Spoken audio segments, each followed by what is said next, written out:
All right. Hello, everyone. Thank you all for being here. For those who do not know me, my name is Pitzel Krotova, and I am the Director of Institutional Assessment at Murray State University. Welcome to our first Institutional Assessment Learning Series. So this series is an initiative that stems from our most recent survey findings, which indicated a strong interest in learning opportunities. So here we are. The aim of this learning series is quite simple. We want to share knowledge and best practices in outcomes assessment. And who could do that better than our peers, right? So the presentations from the series provide an opportunity to learn directly from our colleagues and our peers who actually have developed effective assessment strategies, as well as those people who have overcome common challenges in their own programs and departments. So this is the fifth presentation in the first learning series, and it is my pleasure to introduce our presenter today, Ken Ashlock. Ken is the director of the Office of Student Disability Services, and he will discuss ways to identify areas within his department that would warrant formal assessment and would directly impact the students in his department that he serves. Okay, take it away, Ken. Yeah, thank you so much. I appreciate the opportunity to come and share a little bit. I must say, preface this by saying I was pretty surprised when you had reached out and asked me to present because I find this process, I don't think I'm very good at this process, but anyway, I would share what we've been able to do over the last few years and just gonna give you an overview a little bit about our thought process behind developing some of the goals and assessments that we've looked at over the last few years. But just to give you a little background about our office, so we are located in Wells Hall, and we serve students with documented disabilities. Could be students who may have had 504 plans or IEPs in high school, if you're familiar with those types of terms. But we also work with students who might have chronic health impairments, anything that might impact their ability to access different areas of campus. So we're not exclusively working with students on the academic side. We do provide, many students with extended time to take their exams or a quiet, distracted, reduced area to help them process to work through some challenges they might be experiencing. But we also help students in every facet of their college experience. So we have many students who need to have some kind of accommodation on the residential side of campus. If they're living on campus and may need to have a private room or other supports on the residential side. Work with students who might have some food allergies or sensitivities or some other health impairments that might prohibit them from, maintaining a larger meal plan. So we might need to look at some adjustments to how they're able to dine and access the dining facilities on campus, parking and other areas as well. So we kind of touch on all areas of a student's college experience. In order for a student to get connected with our office, they would have to complete a registration form indicating the accommodations maybe that they've used before or accommodations that they feel like might be helpful for them as they transition maybe from high school to college.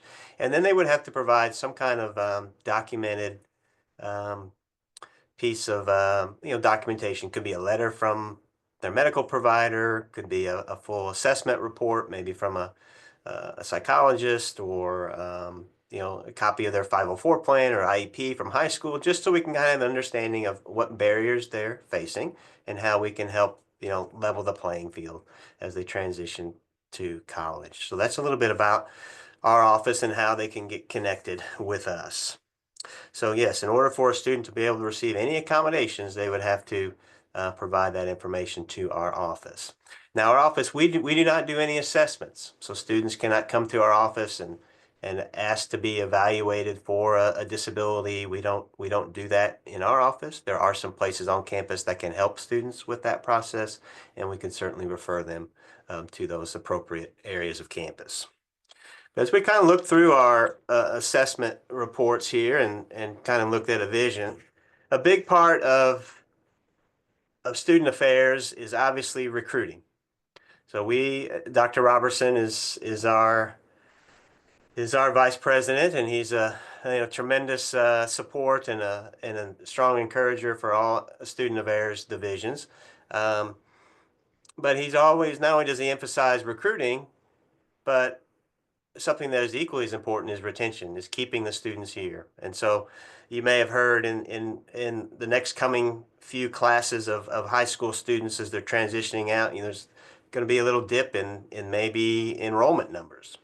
So one way to kind of combat, our enrollment is to focus on the students that are here and what can we do to help retain them and help them along with their journey. So big part of what we do is recruit. We're in that season now. We've got many students we're already starting to meet with who are coming next year, and we've got a couple of orientations coming up. And so, but equally important is that retention piece for the students that are already on campus. Just some figures that we've been shared with us in some of our director meetings, and primarily from Dr. Robertson, is they look at 72% of the university's budget is predicated on the retention of students.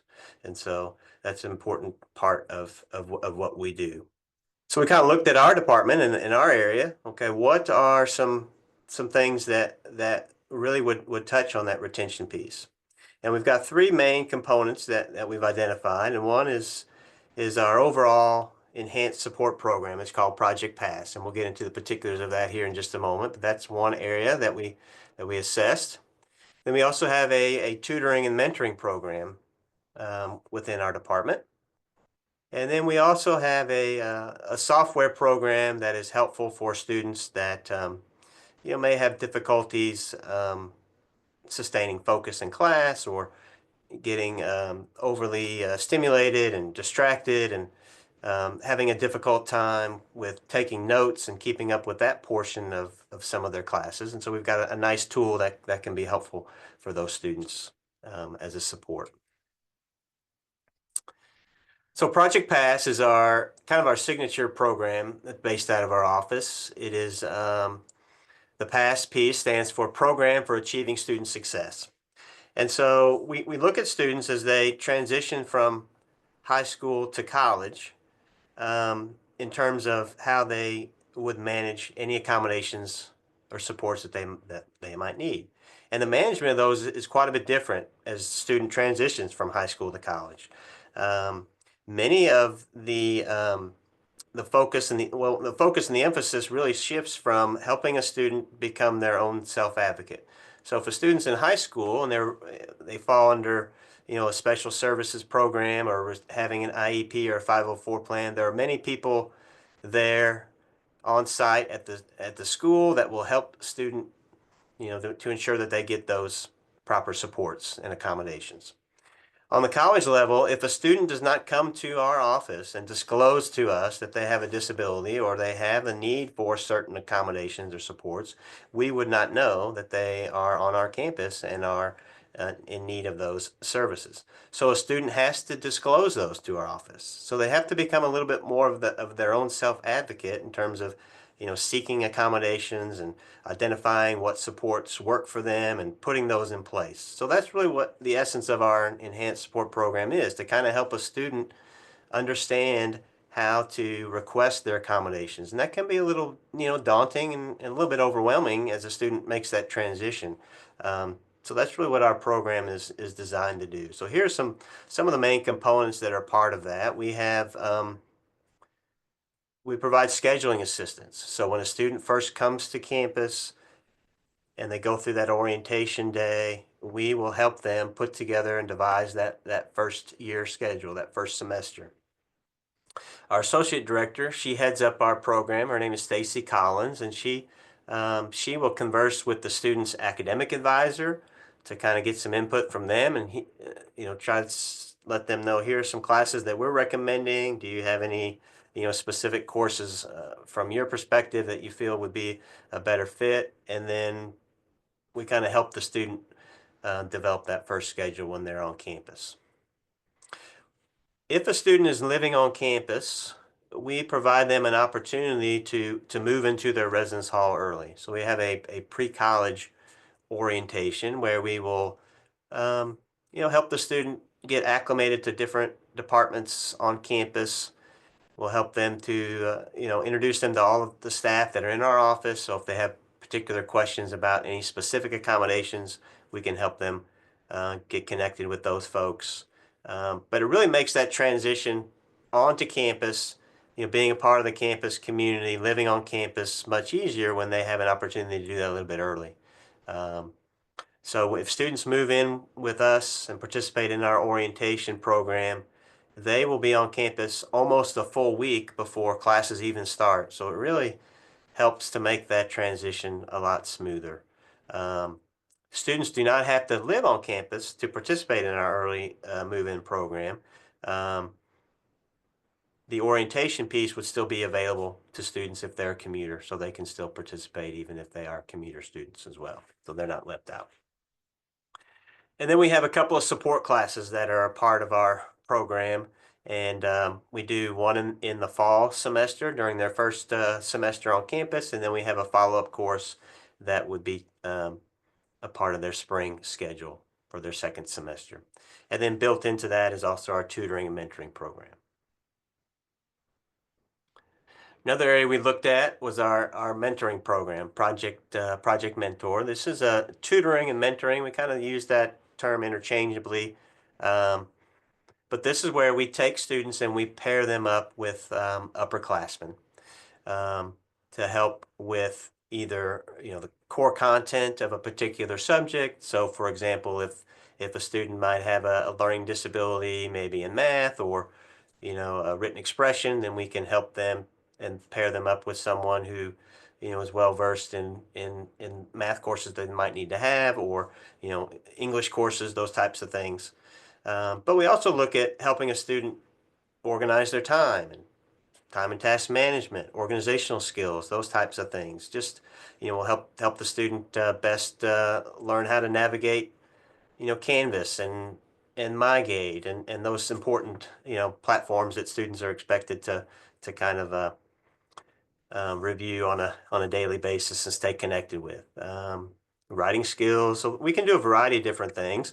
We do pretty well with finding students to work with our students for any 100 and 200 level courses. Those are pretty easy for us to look at for most classes. But as a student gets a little further along, if they're physics and engineering major and they've got a 400 or 500 level physics class, that's going to be a little difficult for us to find somebody to do the core content.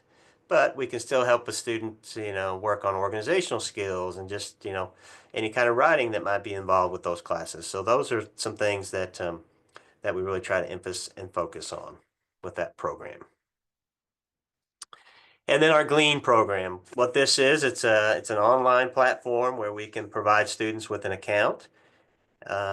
Essentially, the student would take a laptop to class, they would record their professor's lectures, and then they would be able to convert the audio. It doesn't do any video. We just take the audio that's recorded, and they can convert that into a written transcript, so that when the student is back in their room studying, or reviewing information outside of class, they have an audio file they can go back and listen to, but then they also have everything that can be in a transcript form.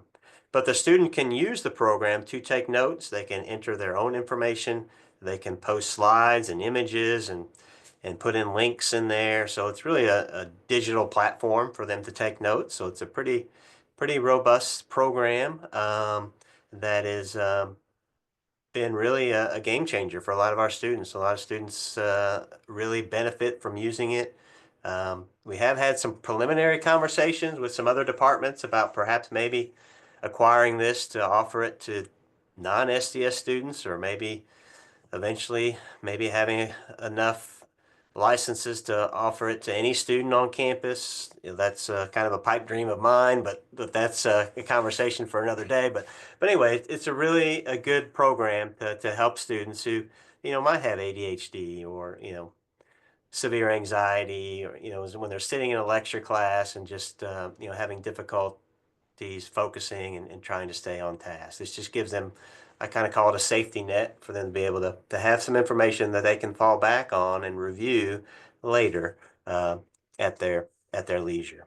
So those are the three main areas that we felt like would really touch base on not only the mission of our office, but just the retention piece and trying to help students progress through. But just some kind of general thoughts as we kind of looked at doing this. We wanted to try to balance between, certainly, we all want to strive to do our best and to improve upon the services that we provide. But when you're looking at setting goals and measurable outcomes, you kind of want to have a healthy balance. You don't really want to, make too lofty of a goal where you're going to get discouraged and not meet those goals. But you don't want to make them too easy to where you're not challenging yourself or pushing your department in a way that to kind of help benefit the students. So that's kind of where we kind of tried to fall somewhere in the middle with that. We certainly wanted to have some success, but we knew that there was going to be some areas that were going to be pretty obvious where we need to improve upon. So that kind of just some word of advice there, I guess, as you're looking at your goals. So we kind of did this on a 3-year cycle. So we been assessing each one of these programs, and so this is the 3rd year. So by the end of this year, we'll have assessed all 3 of these areas. So the first one we kind of looked at was our Project Pass program. That's kind of our signature program. And so the assessment tools that we use, we have an application that students would have to submit saying that they would want to be a part of Project Pass. There is no cost to it, but that's just a way for us to kind of gauge, okay, who are the students we need to target, who are the ones we need to try to recruit and kind of work with as being a part of this program. And then as they were in the program, we developed some surveys at different points of the year to kind of get feedback on different aspects of the program. So one area we looked at, as we mentioned earlier, is our orientation. We call it Smooth Move, our Smooth Move program, where students will come to campus and kind of transition in to the university. So we wanted to kind of get a feel for, how we want to make sure that they were going to attend all of those sessions. Um, because when we invite students in early, before students are really expected to be here, we're almost responsible for them while we're on campus. So we need to make sure that we are finding enough activities and things for them to be to be involved with during the day, and so we kind of we wanted to make sure that they were attending a vast majority of the sessions that we have. One challenge we kind of faced is, sometimes students will move in early and they may participate in other groups as well. So they may be pulled away to do things with other activities. Sometimes we do have some honor students that will participate with us. The good thing about that is our program starts earlier, and then the honors piece would kind of come a little bit later. So they're really able to kind of do both. So they really wouldn't miss out on too many activities. But that was a pretty successful area for us. We set a goal for, we want at least 95% of the students to participate, attend every session that we've got. And that's what we did. We were able to meet that one.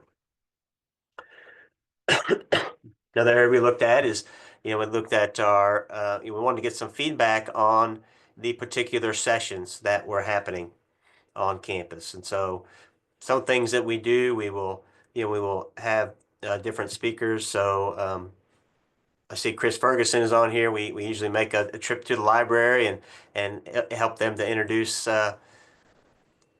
that resource to students. We'll take them to counseling services. We'll show them where, health services and Pride Center and different offices on campus that are a part of that. And so we do have, some tours, campus tours that are built into our orientation. And so we felt like, okay, we want students to either be very helpful or find these to be extremely helpful. And so we looked at 9 of the 12 sessions that we had throughout the day.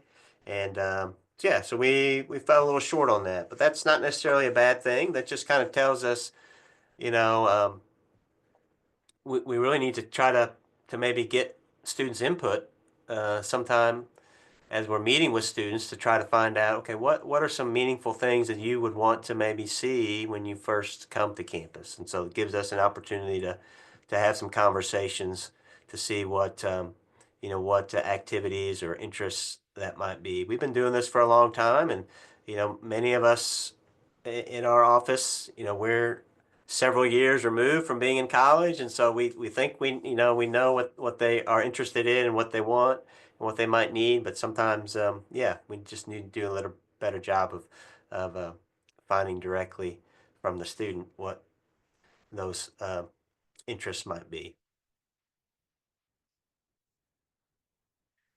This one was as we looked at our Project Pass program, we did. I feel like we maybe took a big bite of the apple when we really should have maybe looked at looking at a little smaller chunk. We tried to assess several different things, and so as we were kind of in the midst of it, we scaled back and we felt like our mentoring program, which is a subcomponent of our Project Pass program, we felt like we needed to assess that individually. So originally that was part of our assessment plan for Project Pass, but we felt like that was just too much with everything else that is involved with this enhanced support program. So that's where we had to take a step back and we looked at, let's just change this. Let's assess our Project Mentor program separately. So that's what we did. So those um, those findings are left off of here. But another area is our support class. So we offer a support class in the fall. In our support class, we give students two choices on whether or not they would want to enroll in a 3 credit hour course or a 1 credit hour class. The 3 credit hour class would be more of a traditional in-person class. We tend to keep it pretty small, usually around 15 students or so, but students will come to our department, and we're very intentional about offering that class in our department because we want students to come up to our area. We want them to get in the habit of coming to see us in the event that they might have questions or if they need to schedule an exam, they can simply go down the hall and visit our testing center to do that. So that's a big important piece of that. But how we determine whether or not a student is enrolled in the 3 credit hour class or the 1 hour class is our application.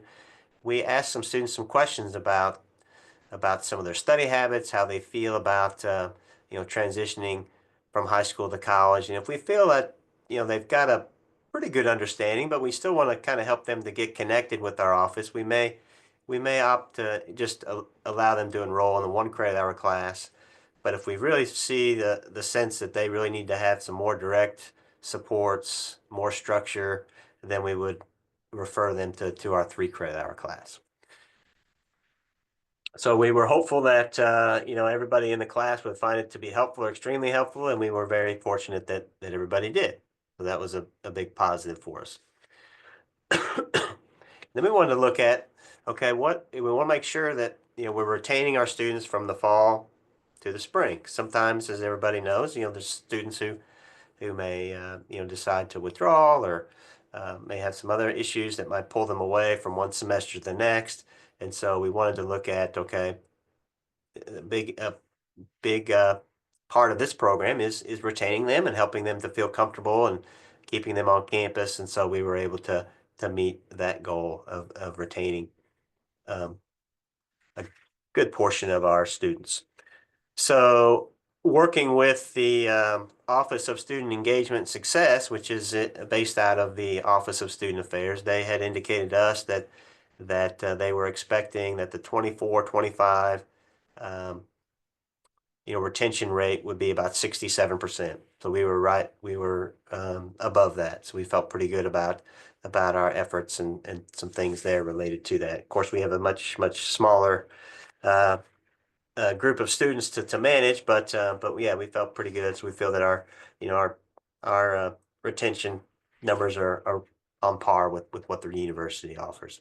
So with our program, we typically we average around 40 students. We have had as many as 60, which is pretty.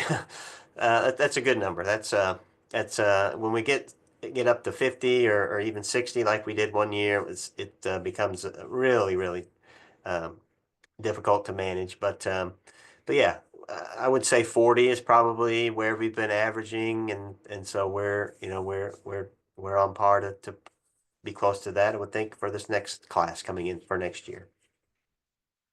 So that gives you an idea of the group that we work with. Second area we looked at was that project mentor, and this is our tutoring piece. So with this program, students would have to request this. So we've got an application where students would indicate what subjects or how they would like some support.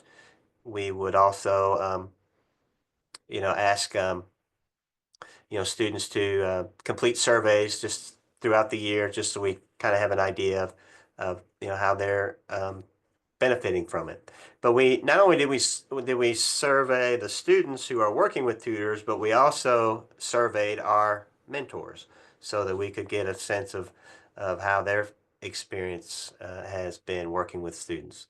So so yeah, we first off we wanted to make sure that we were able to successfully match. We were looking at 80% of the students. So as I mentioned earlier, sometimes a student may come to us and say, I've got 500 level physics and engineering class. Can I get help with that? Well, that's going to be pretty difficult for us to find that particular, meet that particular need. But we were able to match 97% of the students who are looking for a mentor. And so that was pretty good. Um, then we just kind of asked, students how they felt about the program. As I said, we mentioned surveying the mentors as well.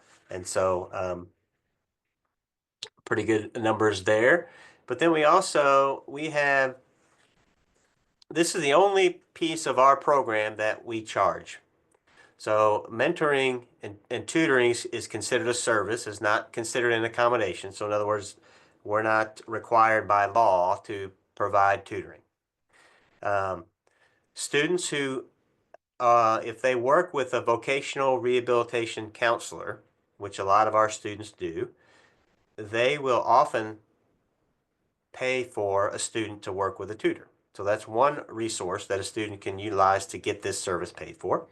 But then we also have been fortunate enough to have a donation to our department. We've been given $25,000 that we can manage every year, and a good portion of that donation has to be utilized for tutoring services.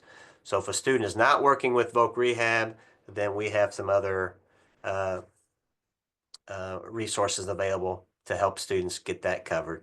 Essentially what it is, we charge students $225, and that would get them 15 one-hour sessions for the whole semester.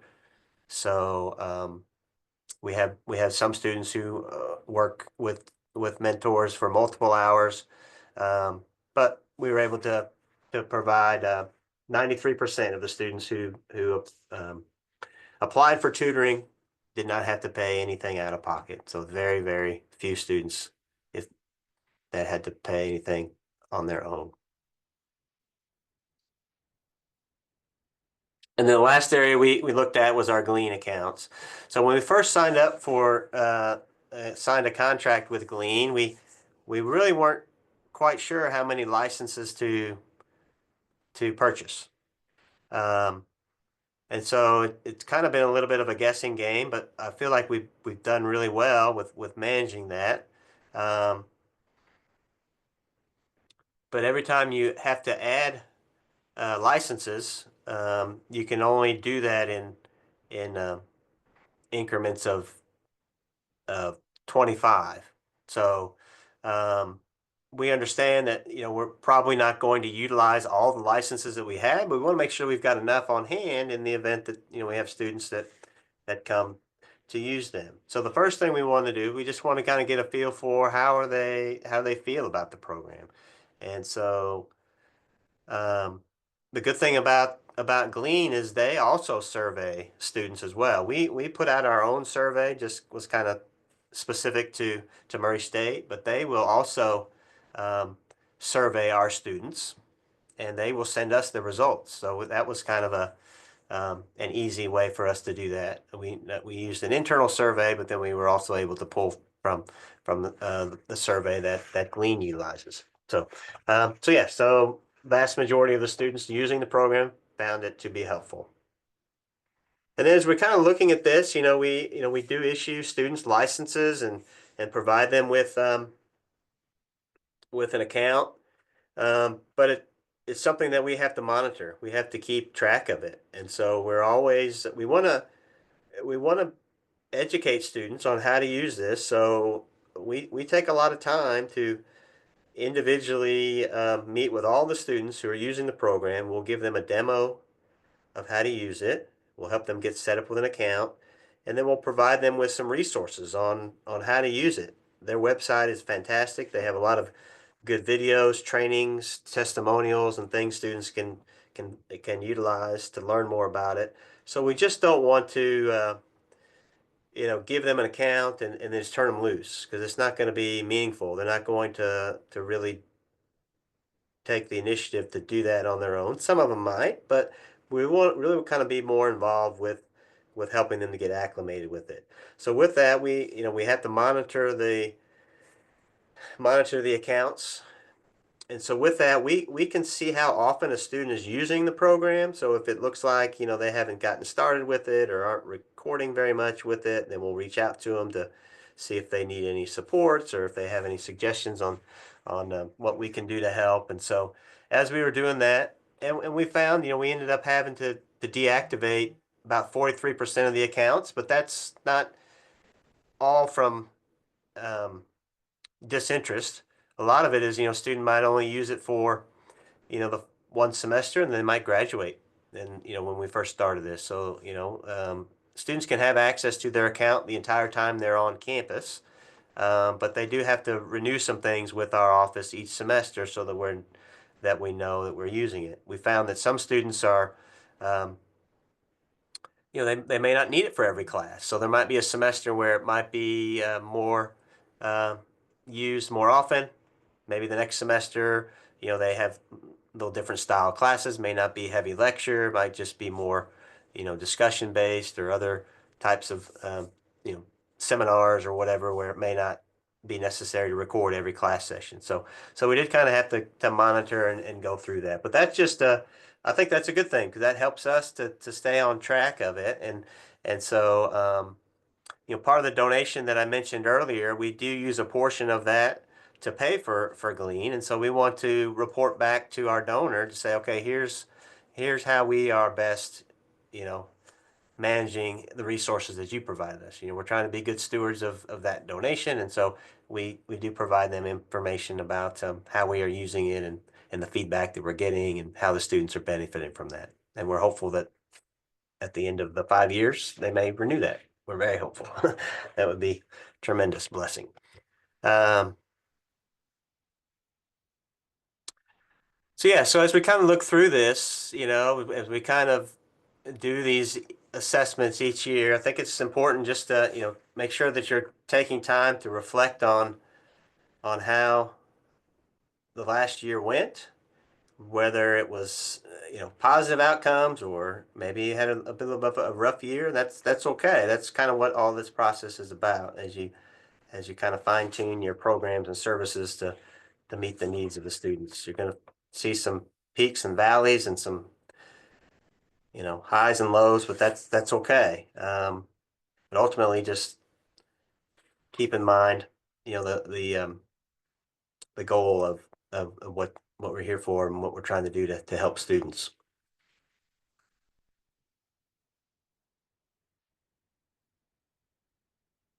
I did have a very short little video. This is a student that we had featured through Jeremy McKeel's office. He reached out and wanted to see if we had any students that they might want to spotlight through his department.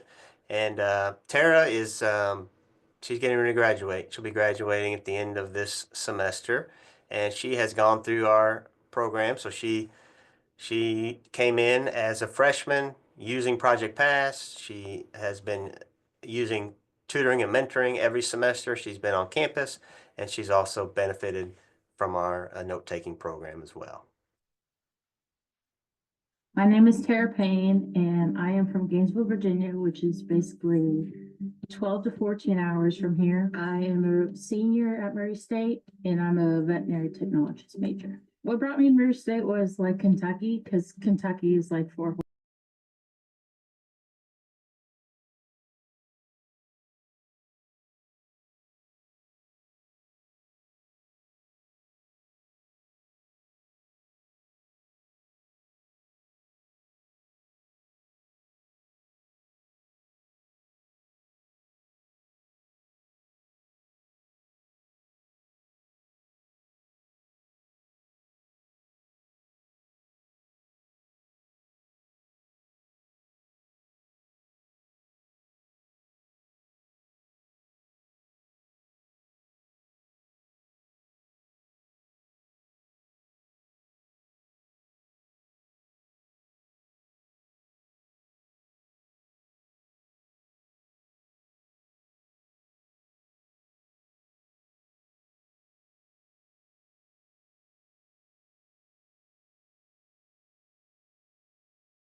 All right. So yeah, that's a little bit about us and kind of our process, kind of how we approached it. But any questions or any specific thoughts or comments or anything I can answer or elaborate on?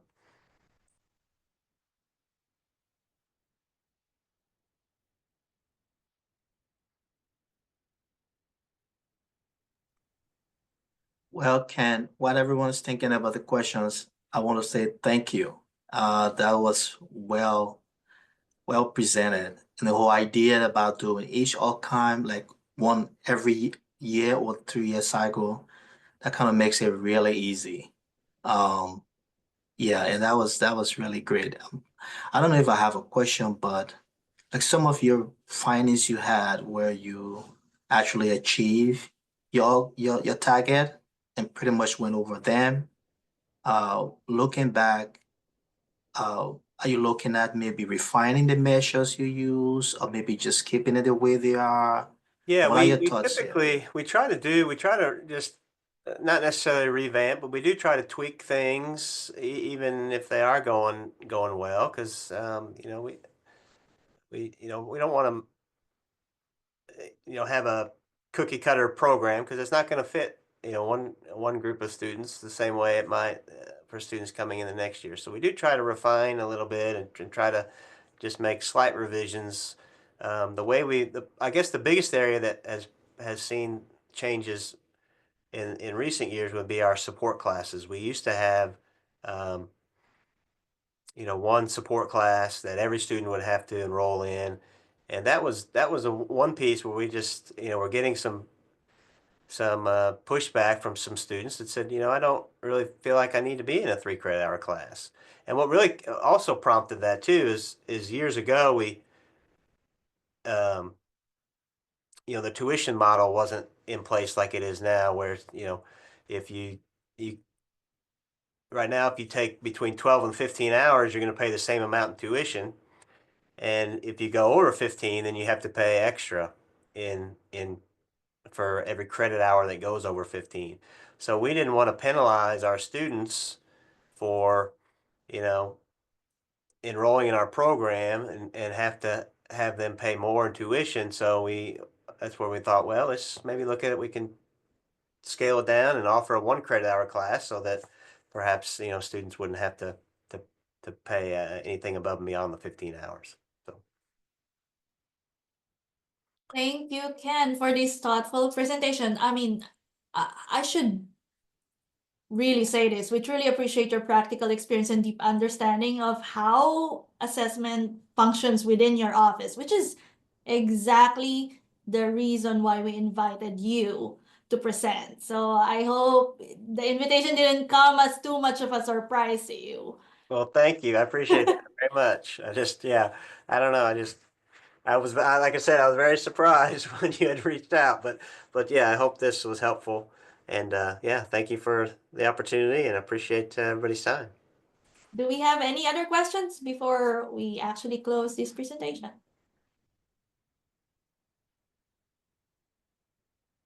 All right. Once again, thank you all for your time today. We hope you found this presentation beneficial and we look forward to seeing you again on our next event. Thanks, everyone. Thank you.